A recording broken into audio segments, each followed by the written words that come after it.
izera imana. Imana ntibeshe. Isezerano ry'Imana nubwo ryoteba, nubwo ryotinda, rizosohora. Urashobora kuba umbona umenga bimaze igihe kinini nyacana, ariko Imana iravuga ngo umunsi umwe ungana n'imyaka 1000, kandi imyaka 1000 bingana n'umunsi umwe imbere y'Imana. Rero Imana ntitebeje isezerano ryayo. Imana ntitebeje isezerano ryayo. Umugambi nyamukuru Imana sukuduha ibintu. Icari gikenewe ku mwana w'umuntu Imana yaragitanze. Nubwo Adamu na Eva bacumuye. Eva amaze kumva Satani camubwiye, yaravuze ati kumbe kumbe Bwana sifiwe sana. Kumbe ya Mana yaratubeshe. Muri kamere y'Imana, Imana ntibeshe. Shalom shalom abakunzi ba New Legacy TV, tubahaye mwaramutse cyangwa mwiriwe silo naho umuntu wese aherereye. Turabaramukije cyane, turavuze ngo Imana ubaho umugisha. Uno munsi ni umunsi udasanzwe, ni journée spéciale. It's a special day. Ego murabona hano kuri kamera zacu twabazaniye umukozi w'Imana. Benshi baramuzi abandi ntibamuzi, araza kutwibwira hanyuma abashe gukomeza n'igikorwa aza kutuganiriza uno munsi. Mbere yuko rero tumuheze ubwanya, reka mbanze mbashimire. Mu by'ukuri ndabashimiye cyane ku bwa support yanyu uko bukeye n'uko bwije. Tuba tubona ama comments mutwandikira. Mu by'ukuri turabashimiye cyane. Imana ibahe umugisha. Inkunga yanyu ni y'agaciro kuri twebwe.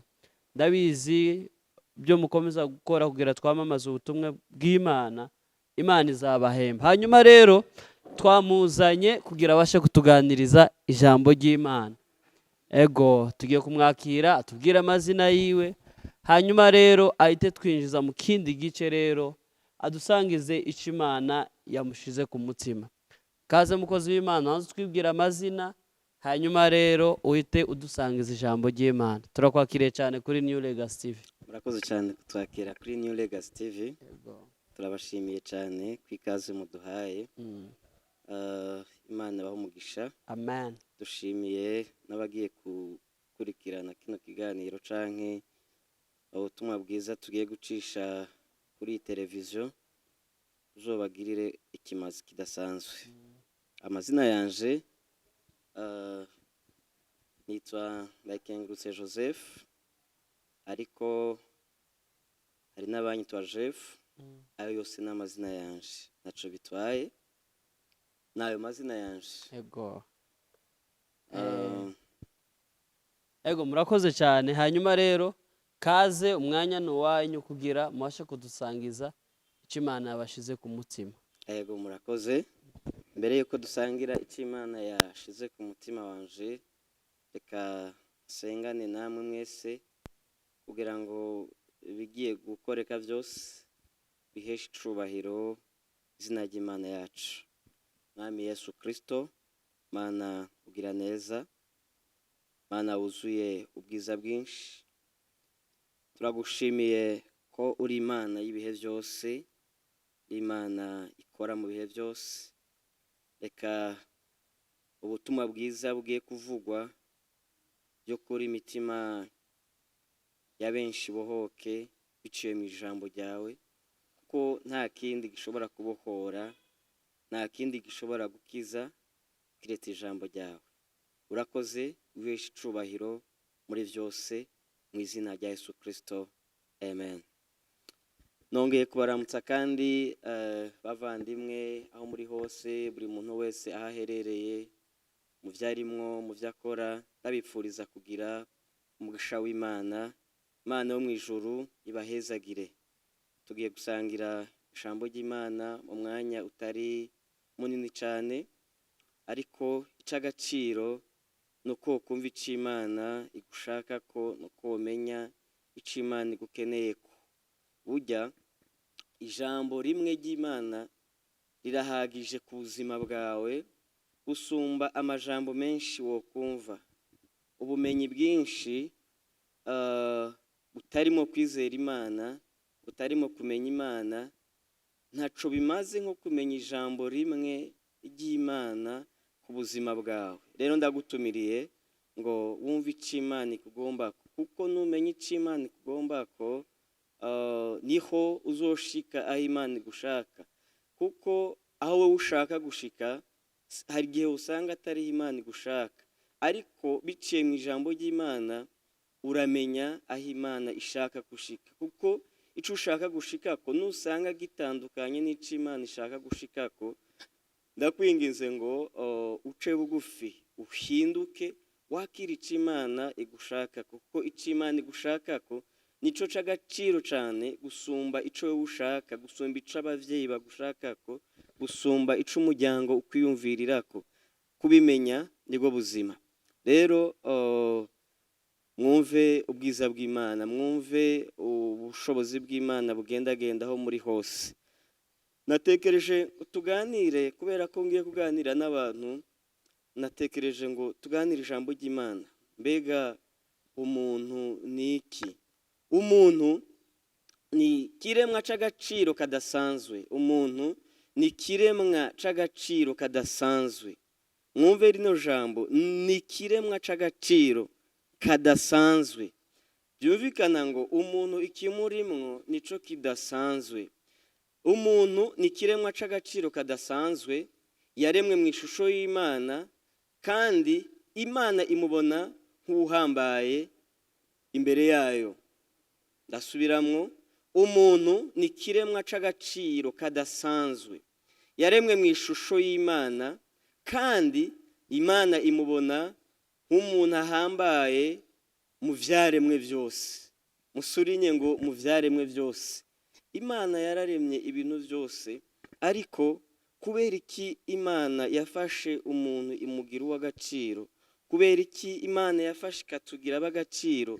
Nuko yabonye ko bibereye, nuko yabonye ko ari umuntu akwiriye guhora akora ivy'Imana ishaka. Yesu ashime cyane. Rero tugerageje kwiyumvira ku byo tuzi. Rusiferi yari umumarayika akomeye cyane mu bwami bw'Imana mu ijuru. Yari umwe akomeye, yarayoboye igisata gikomeye cyane cyo guhimbaza Imana. Ariko niyumviriye ukuntu mu ijuru yakoze icaha cyo gushaka kwigereranya n'Imana, ariko Imana ntiyamwihanganira. Rusiferi by'ukuri turavye mu gitabo muri Bibiliya ijambo ry'Imana, Ezekiyeli, umuhanuzi Ezekiyeli igice ca 28 13 gushaka 19, baratubwira amabuye 10 Rusiferi yaremwemwo. Amabuye yarakomeye cyane, wanasifuwe sana. Ariko rero ayo mabuye muze kuyasoma, n'amabuye 10 yari amabuye y'agaciro gakomeye cyane. Gerageza kwiyumvira kubera iki umuntu Imana itamuremye mu mabuye, kubera iki Imana itakuremye mu mabuye, kandi amabuye arakomeye cyane, amabuye arahambaye, harimo inzahabu, harimo n'ibindi bintu byinshi. Ariko Imana igeze ku muntu iravuga ngo umuntu, reka tureme umuntu, ndeka ndeme umuntu mu ishusho yanje. Yesu ashime cyane. Ndagira ndakubwire ngo uri mu ishusho y'Imana, urasa n'Imana. Imana iri muri wewe, Imana iri muri wewe. Kubimenya nibwo buzima. Haleluya. Satani yakoze icyaha gikomeye cyane cyo kwigereranya n'Imana, bituma Imana itamwihanganira, imutiburira mu isi. Mbega kubera iki umuntu uno munsi aracumura? Kandi ugiye kuraba, yacumuye acumura nk'uko na Rusiferi yacumuye, ariko Imana igerageza kwihanganira umuntu. Haleluya. Rero nagira ndakubwire ngo wewe ngo uri umuntu w'agaciro imbere y'Imana. Yesu ashime cyane. Bibiliya iratubwira amakuru y'umugabo Imana yashize mu itongo rya Edeni, ariwe Adamu, imuha n'umufasha wiwe yitwa Eva.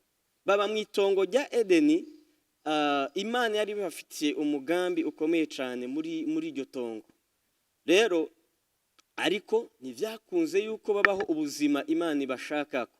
Nakubwiye ngo womenya ubuzima Imana igushakako, womenya icyo Imana igukeneyeko, wohindukira kuko icyo Imana igushakako nico c'agaciro cyane, c'ingenzi, gikomeye cyane ku buzima bwawe gusumba uko twege twishaka.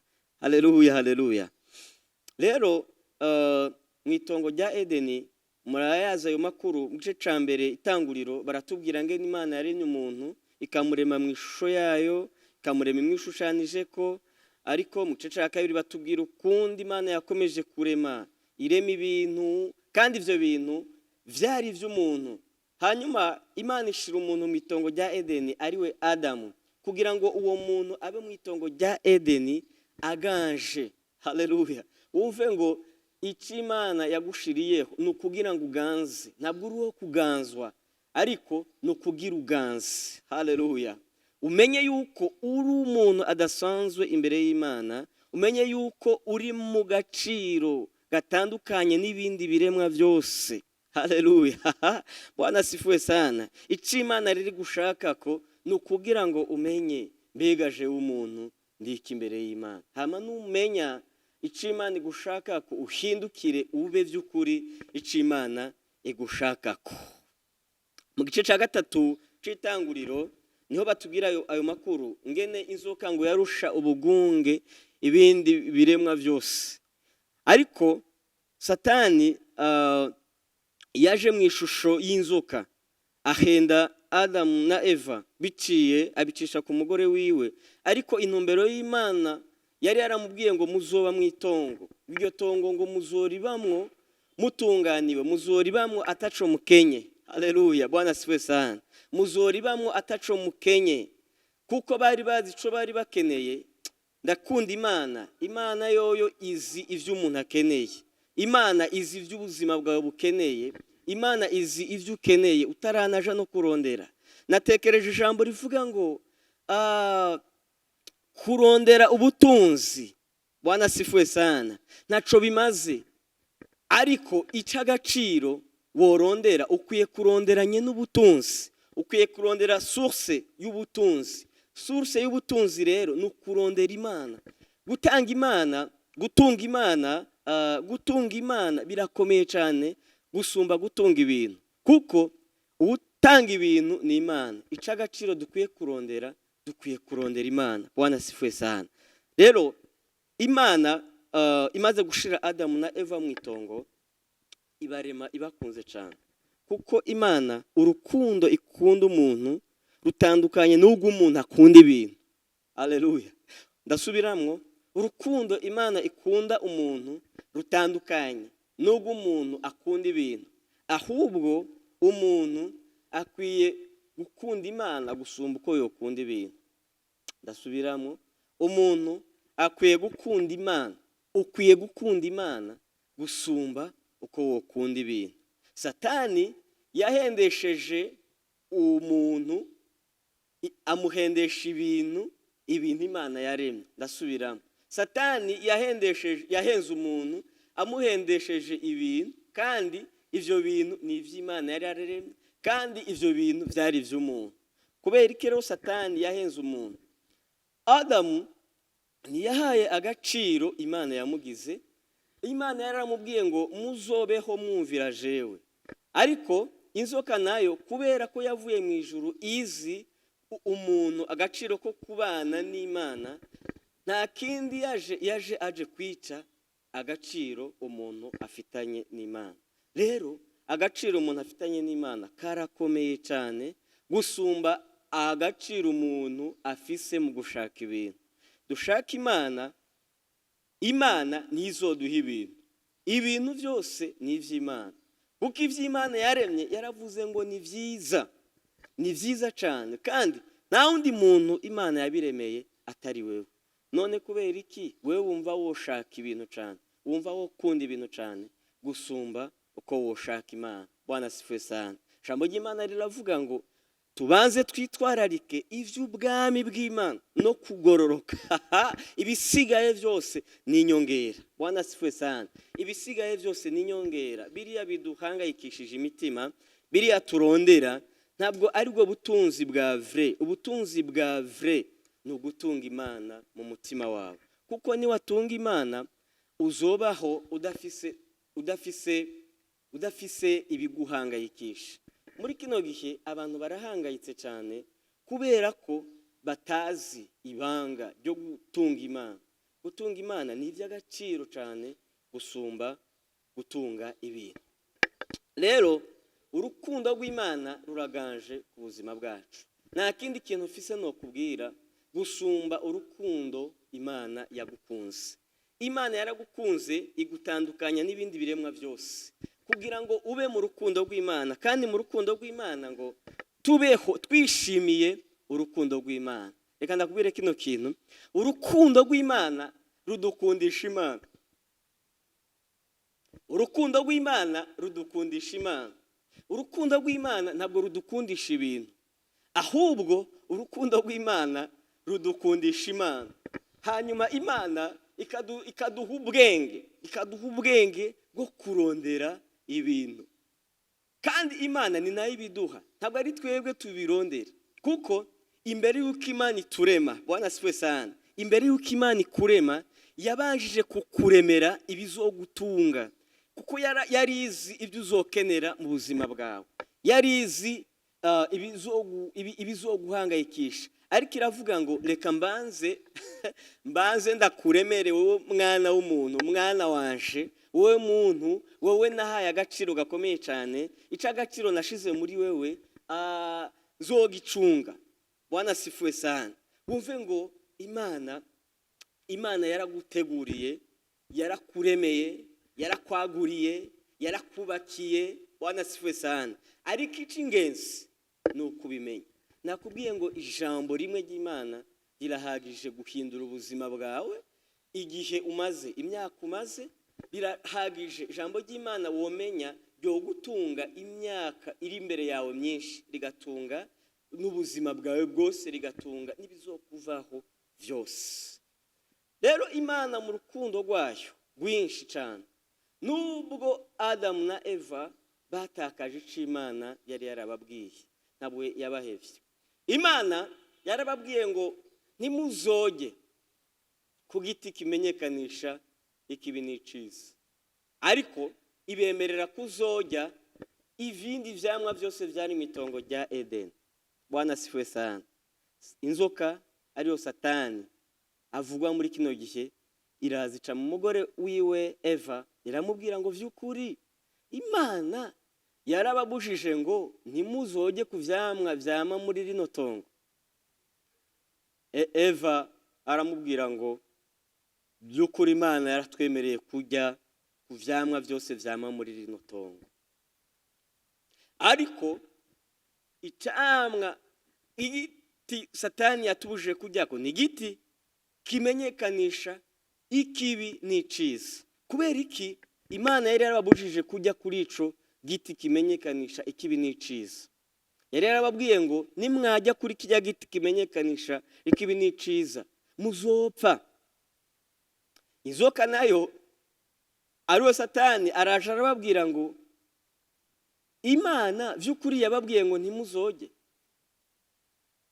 Aramubwira ngo vy'ukuri Imana yaratubwiye ngo ntituzoge kuri kiriya giti.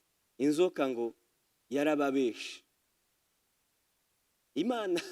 Imana muri kamere yayo ntibesha. Imana mu kubaho kwayo ntibesha. Ariko Satani we ajabwiye umuntu yaremye ngo Imana ni ikintu mubeshi. Nivyo bicapo abantu dufise muri no minsi, nivyo bicapo vyuzuye mu mitwe y'abantu. Abantu bazi yuko kubera ko hari ivyo Imana yasezeranye ku buzima bwabo, hari ivyo dukeneye kubera ko vyatevye, petetre Imana yarababeshe. Reka ndakubwira, izera Imana. Imana ntibeshe. Isezerano ry'Imana nubwo ryoteba, nubwo ryotinda, rizosohora. Urashobora kuba umbona umenga bimaze igihe kinini nyacana, ariko Imana iravuga ngo umunsi umwe ungana n'imyaka 1000, kandi imyaka 1000 bingana n'umunsi umwe imbere y'Imana. Rero Imana ntitebeje isezerano ryayo. imana ntitebeje isezerano ryayo. Umugambi nyamukuru imana si ukuduha ibintu, icyari gikenewe ku mwana w'umuntu imana yaragitanze. Nubwo Adamu na Eva bacumuye, Eva amaze kumva Satani camubwiye, yaravuze ati kumbe kumbe, Bwana asifiwe sana, kumbe ya mana yaratubeshe. Muri kamere y'Imana, Imana ntibeshe. Eva ngo yumve ico inzoka imubwiye, aja kubwira Eva, aramubwira ati uza amakuru sheri, namenya amakuru, hari uwundi muntu yambwiye ivy'Imana itatubwiye. Muri kino gishe hari abantu benshi bafise amajambo atari Imana yababwiye. Reka ndakubwire ngo ico wubakiye ko cose kidahuye no gushaka kw'Imana, fendofe kizobomoka. Kuko igikomeza umuntu, igikomeye nico ijambo yavuze ku buzima bwawe. Ibinyoma byose abantu bakubwiye, nubwo bimwe ubona umenga n'ukuri, nubwo ubona bimwe umenga n'ukuri, ariko ukuri kuhari ni ijambo ry'Imana. Emera wemere ico Imana ivuga ku buzima bwawe. Reka kwemera ibinyoma bya Satani, reka kwemera inama za Satani. Satani muri kamere yiwe ni umubeshi, nta kindi camuzanye, nta yindi ntumbero Satani afise. Imana ntiyabahevye, Imana ntiyabataye.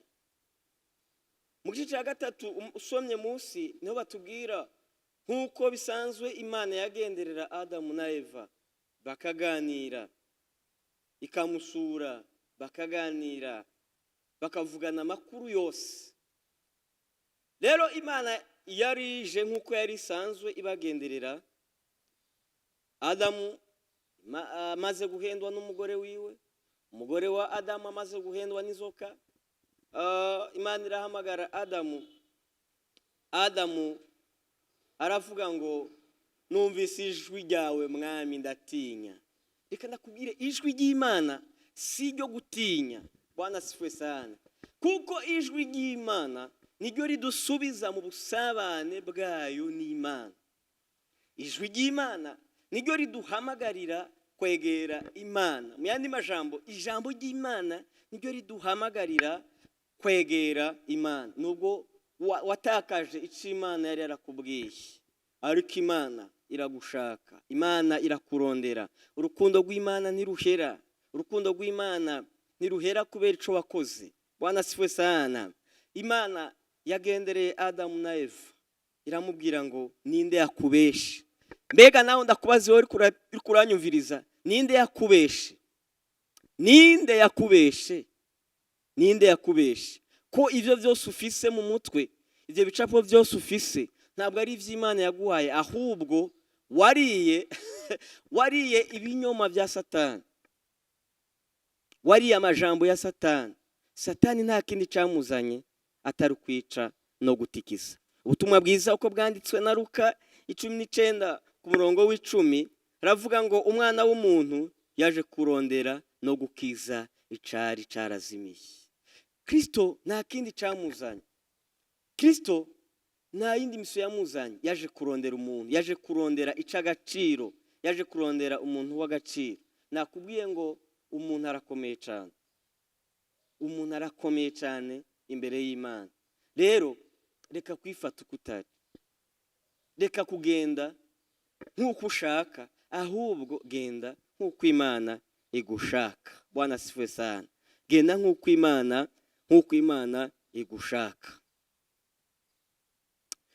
Reka nakubwire ibintu bitatu canke bine Imana ishaka ku muntu. Umuntu ni kiremwa c'Imana yaremye mu ishusho yayo. Womenye yuko uremwe mu ishusho y'Imana, wohindura uko ugenda. Mu ishusho y'Imana biravuze iki? Imana ishaka yuko wewe muntu wiyumvira nk'Imana. Imana ishaka ukore nk'uko Imana ishaka gukora. Ndagira ndakubwire ngo wewe ufise agaciro gakomeye cyane imbere y'Imana. Ijambo rya kabiri, uruwo imana ikunda cyane, uruwo imana ikunda cyane. Kuko muri Yohana 13:16 niho hatubwira ingene imana yakunze umuntu bituma itanga umwana wayo Kristo. Kristo rero yapfiriye wewe, yapfiriye jewe nawe, ni wowe yaje kurondera, ni jewe yaje kurondera. Ongera wiyunge n'ubusabane bw'Imana, ongera wiyunge n'urukundo rw'Imana, ongera wakire urukundo rw'Imana. Urukundo rw'Imana ruzoguhishurira abantu, ruzoguhishurira ibintu. Urukundo rw'Imana ruzoguhishurira ubwenge, uzobona ubwenge bwo kurondera bijya bintu byose ushaka. Kuko ivyo ukeneye byose Imana yafashe imigisha yose, Imana yafashe imigisha yose iyibumbira muri Kristo Yesu, iramuduha. Mbega Kristo Yesu ari muri wewe?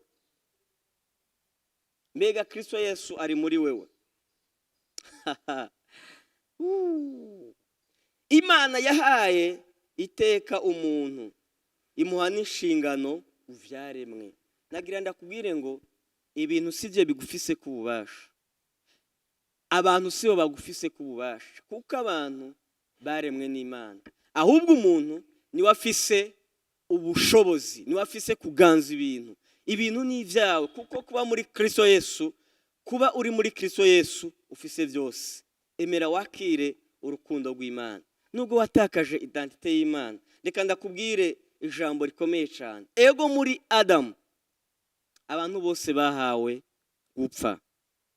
Abikorinto ba mbere 15:22 no havuga ngo nkuko Adamu yandukije bose gupfa, niko muri Kristo Yesu bose bazohabwa ubuzima. Nagira ndakubwire ngo ufise ubuzima budasanzwe muri Kristo Yesu, ufise umwidegembyo muri Kristo Yesu ku kintu cyose, kuko kuba waramenye Kristo nico c'agaciro gakomeye cyane.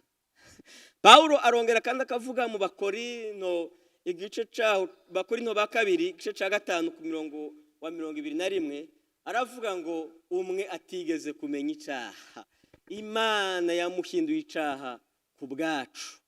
Kristo yatanzwe ku bwawe, Kristo yatanzwe ku bwanje, Kristo yatanzwe ku bantu bose.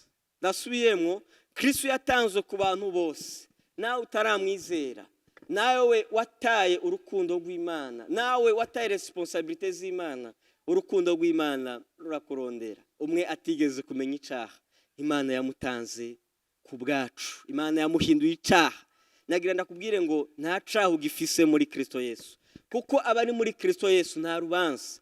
Urubanza ruri ku bantu bataramenya Kristo Yesu. Nawe utaramenya Kristo Yesu, emera wakire Kristo, emera wakire ubuzima bwa Kristo.